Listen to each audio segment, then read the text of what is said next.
இருந்தாங்க. அது fan page bro வரலாம். ஆனால் ஓட்டுன்னு போடும்போது எல்லாம் காசுக்காக நிறைய பேர் போடுவாங்க. அது இல்லாமல் ஒவ்வொருத்தர் அவங்க ஏற்கனவே வேற ஒருத்தருக்காக போட்டிருக்கலாம். சும்மா என்ன தான் பேசுகிறேன்னு பார்க்கறதுக்காக வந்திருக்கலாம் மாநாட்டுக்கு. அதனால் சொல்ல முடியாது இவருக்கு போடுவாங்கன்னு. திட்டிருக்காரு சீமான். அத பத்தி நீங்க என்ன நினைக்கிறீங்க? இதுக்கு முன்னாடி வந்து என்னோட தம்பி அவர் தனிச்சு நின்னாலும் ஓகே, அது மாதிரி இல்ல அப்படின்னு சொல்லிட்டு என்ன நினைக்கிறீங்க? அதை பற்றி தெரியல ப்ரோ. அவர் திட்டினா அது தம்பி கிம்பின்னு சொன்னார், அதை மட்டும் பார்த்தேன். ஆனால் இப்போ திட்டிருக்காருன்னு சொல்கிறீங்க, அதை பற்றி நம்மளுக்கு தெரியல. இப்போ விஜய் வந்து அரசியல்ல களை இறங்கிட்டாருன்னா அதை ஆமா. பத்தி நீங்க என்ன நினைக்கிறீங்க? நல்லதுன்னு நினைக்கிறேன், அவ்வளோதான். ஏன் நல்லதுன்னு நினைக்கிறீங்க? நிறைய நல்லது செய்வ போல, மக்கள் மேலே நிறைய அக்கறையோடு இருக்கிறாப்புல.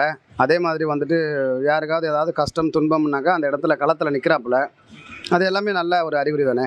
ஆனா இப்ப இருக்கிறவங்க எல்லாரும் அதுதானே சொல்லிட்டு இருக்காங்க. நல்லது எங்க நினைக்கிறாங்க, நல்லது பண்றாங்க அப்படின்னு.